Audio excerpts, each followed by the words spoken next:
Olá, seja bem-vindo. Nós continuamos a trabalhar nesse vídeo com o vetor autorregressivo.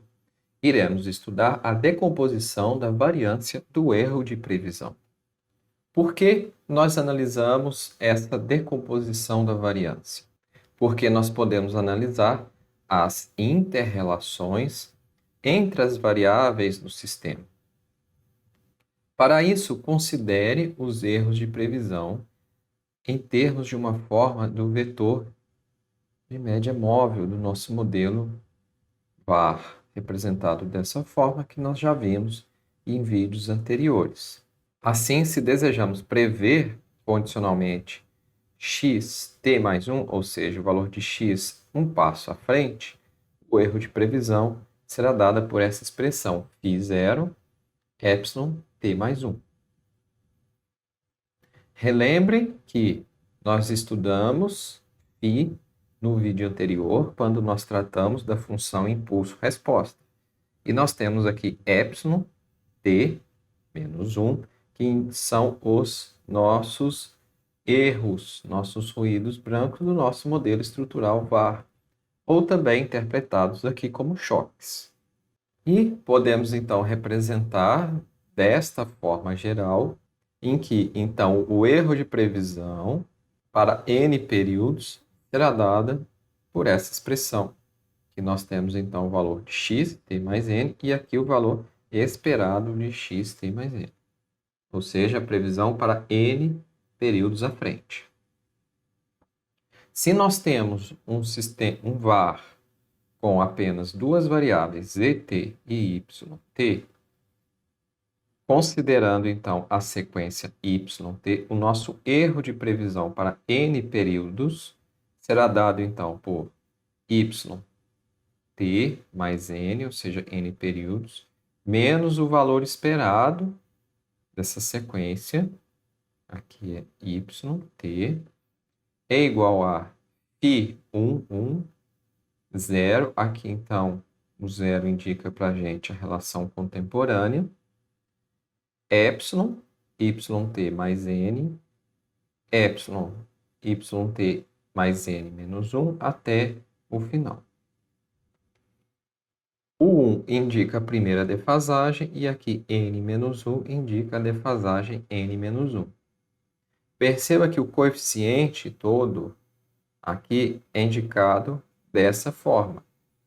Então, o coeficiente não é o mesmo φ1 em ambas as sequências, é φ1, 0. Então, aqui eu tenho um valor, quando eu estimar o modelo. Aqui eu teria outro e aqui também. Nessa primeira parte, nós temos epsilon y, então a parcela do erro de previsão decorrente de apenas y. E na segunda linha, nós temos epsilon z, então a parcela do erro de previsão que provém da outra série, zt. Como aqui nosso modelo tem apenas duas séries. Se tivéssemos três séries de dados no VAR, aqui nós teríamos uma terceira linha com mais uma parcela. E aqui então nós temos agora φ1, 2. Esse 2 indica que é a segunda variável, no caso z. Analisando sobre a variável 1, ou seja, y, nesse caso. E aqui nós temos φ1, 1. Então, eu estou analisando y sobre y. Como nós temos o erro de previsão, nós podemos calcular a variância desse erro de previsão. Então, a variância do erro de previsão para y, t mais n, para n períodos adiante, denotada por S, sigma y, o n para indicar o período da previsão ao quadrado, para indicar a variância, é composto então de uma parcela proveniente de y e de uma outra parcela proveniente de z. Então, se nós temos duas parcelas, uma de y e outra de z, nós podemos calcular a proporção de que y e z contribuem para essa variância total, simplesmente dividindo essa primeira expressão, que é a variância de y, em relação à variância total, e a segunda parte, a variância do erro de previsão proveniente de z, dividido pela variância total do erro de previsão. Novamente, estamos considerando apenas duas variáveis. Se tivéssemos 3 séries no nosso VAR, a variância do erro de previsão poderia ser decomposta, então, em 3 proporções, uma proporção de cada uma das séries.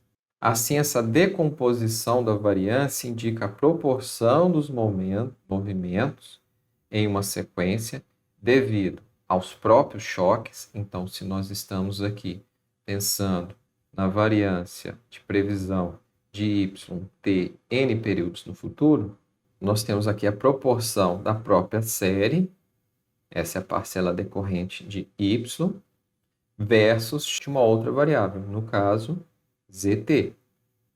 Isso é interessante porque se os choques zt não explicam nenhuma variância do erro de previsão de y, então, se, por exemplo, essa expressão, essa segunda parcela for igual a zero, em todos os horizontes de previsão, podemos dizer que a sequência yt é exógena.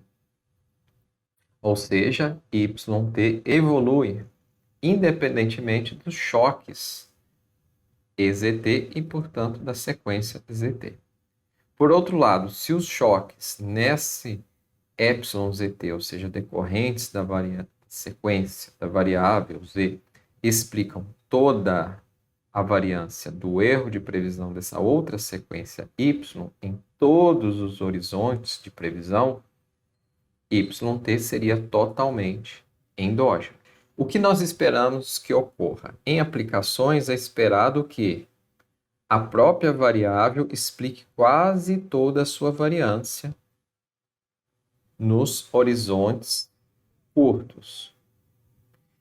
E à medida que nós temos um aumento desse horizonte, nós vemos uma redução da variância explicada pela própria variável e o aumento da variância do erro de previsão explicada por as outras variáveis do nosso sistema, do nosso VAR. Esperaríamos esse padrão se os choques epsilon-zt tivessem pouco efeito contemporâneo em yt, mas afetasse essa sequência com alguma defasagem. Como podemos obter, então, essa decomposição da variância do erro de previsão? Nós devemos utilizar a decomposição de Cholesky, assim como nós vimos para análise da função do impulso-resposta, uma vez que nós precisamos recuperar mais parâmetros do que nós obtivemos no nosso VAR, ou seja, o VAR na forma reduzida tem menos parâmetros do que o VAR estrutural e, portanto, nós precisamos aplicar alguma estratégia para identificar o VAR estrutural. E essa que nós estamos utilizando é a decomposição de Cholesky, que, como nós vimos anterior, então nós temos o E da sequência 1, aqui decorrente tanto de choques de Y quanto de Z, mas para a sequência 2, nós fazemos com que tenhamos apenas choques em ZT. Assim, toda a variância do erro de previsão em um período ZT decorre apenas de epsilon-ZT. Nós podemos usar uma ordenação alternativa, trocando, fazendo com que toda a variância do erro de previsão agora de y decorra de epsilon yt, choques de y. Os efeitos dessas premissas alternativas são reduzidos em horizontes de previsão mais longos. Então, à medida que o n aumenta, essas duas alternativas, essas duas abordagens de ordenação, teriam que convergir. Novamente, eu tenho duas abordagens, porque eu tenho duas variáveis no meu modelo VAR. Se tivéssemos 3, teríamos mais alternativas. Vamos praticar no R esses conceitos e analisar as saídas do programa e interpretar os resultados. Com o RStudio aberto, nós vamos importar o script de nome aula 5, fevd.r. Basta clicar aqui na janela de Files, se você criou seu projeto e colocou o script dentro do mesmo, ou clicar em File ou na pastinha e clicar em Abrir. Então, eu vou abrir esse arquivo. Então, aqui nós vamos analisar a decomposição do erro de previsão. Nós vamos utilizar um var2 com dados trimestrais e sazonalmente ajustados, com 3 variáveis, que são o investimento fixo, a renda disponível e despesas de consumo, em bilhões, no período de 1960 a 1982, em que os dados estão organizados de forma trimestral. Esses dados são desse livro, The Introduction to Multiply Time Series Analysis. Primeiramente, nós vamos executar a linha 9 para baixar a base de dados e1.dat. Então, basta clicar na linha 9 e Run. Então, aqui nós temos o endereço, skip 6, a leitura do programa irá pular 6 linhas, e reader igual a true indica que as nossas variáveis têm um cabeçalho com o nome das mesmas. Feito isso, nós vamos ficar com apenas 76 observações, as 76 primeiras.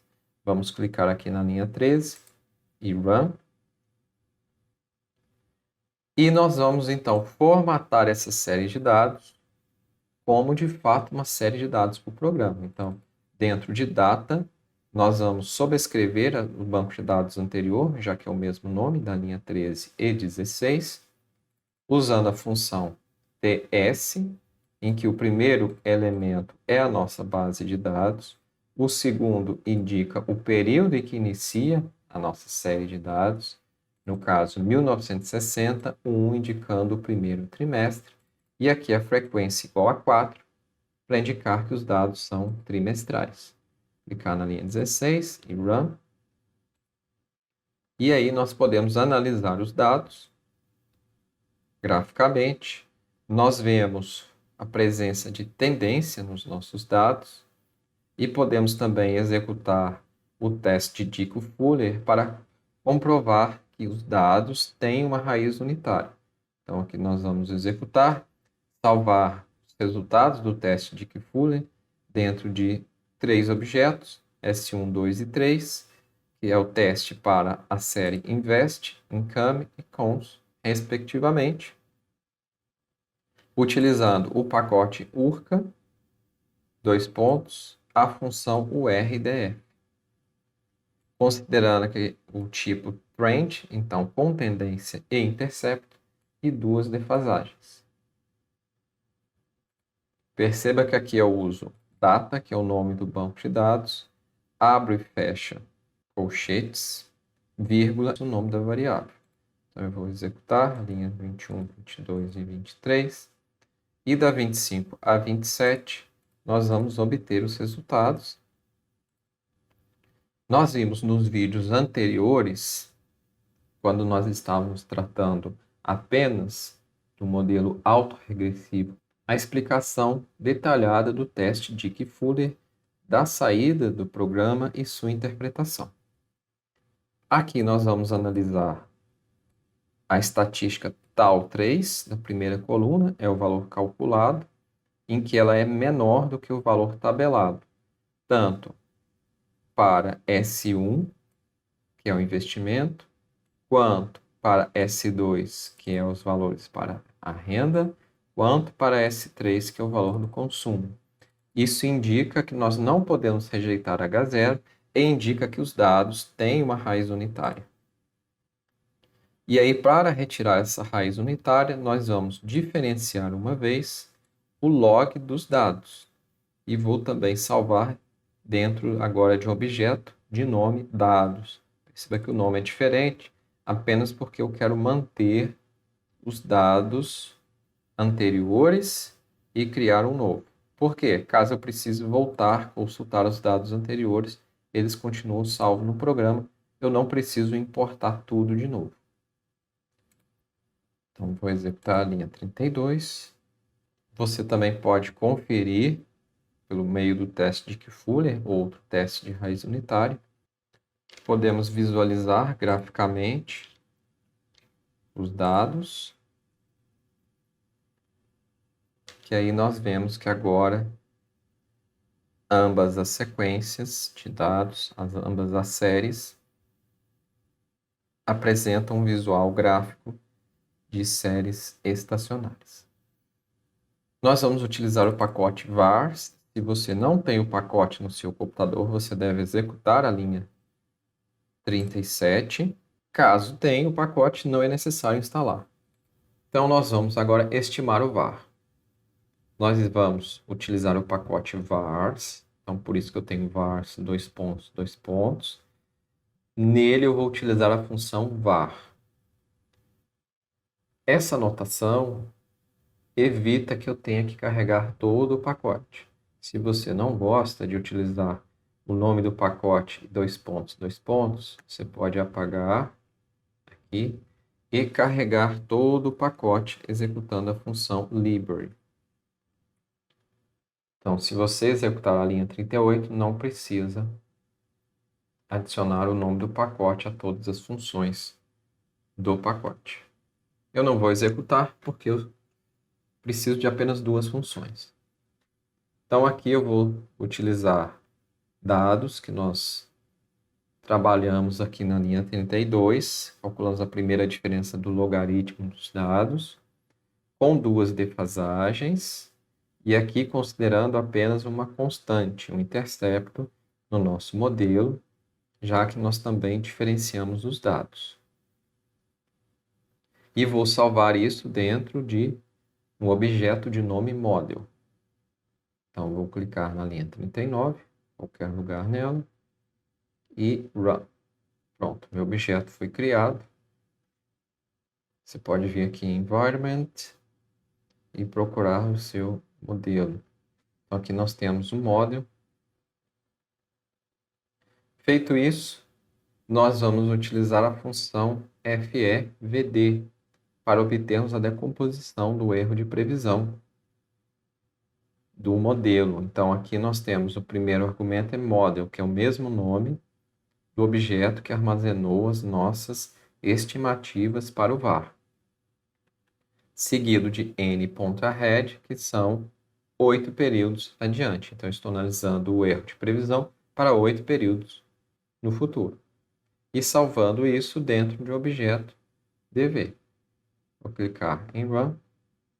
E agora, para visualizar os resultados, basta digitar dv e Run. Então, nós temos aqui os nossos resultados.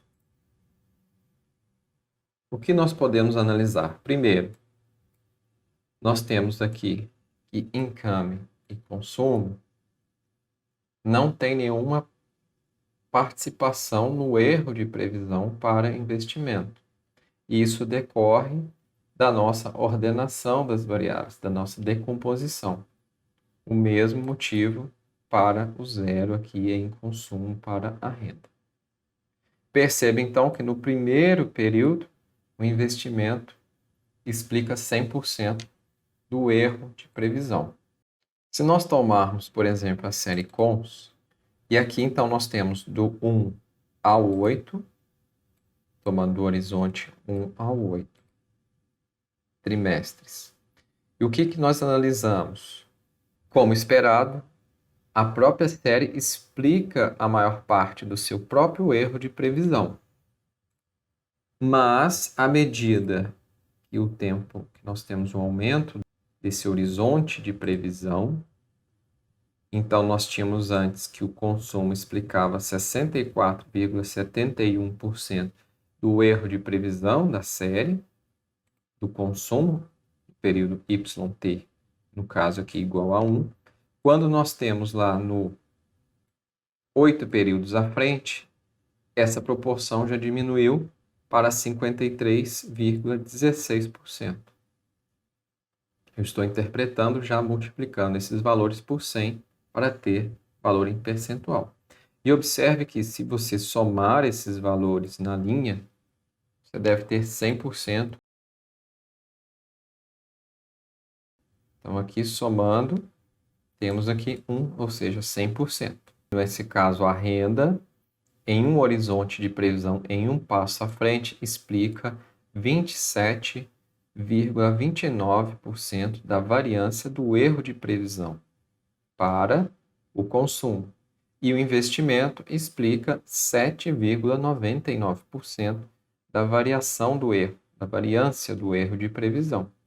Isso em um horizonte de n igual a 1, passo à frente. Para n igual a 8, 8 períodos à frente, vemos que agora a variância do erro de previsão do consumo decorrente das outras variáveis do investimento e da renda aumentou. Então, agora a renda explica 33,96% da variância do erro de previsão e o investimento 12,87%. Então, a decomposição da variância do erro de previsão permite analisar a importância de cada uma das variáveis sobre essa variância, essa variação da previsão. E nós podemos visualizar esses valores graficamente, simplesmente digitando plot dv e clicando em run. Então, aqui nós temos de cinza mais claro o consumo, o intermediário a renda e o mais escuro o investimento. E aqui nós temos no eixo vertical o percentual e aqui no eixo horizontal nós temos os períodos à frente. O que nós podemos ver de forma geral que a maior parcela da variância do erro de previsão decorre da própria variável. O investimento explica a maior parte da sua própria variância do erro de previsão, enquanto o consumo tem uma importância maior das outras variáveis, explicando a variância do erro de previsão. Contudo, veja que o consumo, seja graficamente ou seja aqui nos valores que nós obtivemos, explica a maior proporção da variância do erro de previsão do consumo, dele mesmo, em que 8 períodos à frente continua explicando a maior proporção, 53,16%. Ficamos por aqui. Espero que você tenha gostado do vídeo. Se gostou, deixe seu like, deixe seus comentários e até a próxima.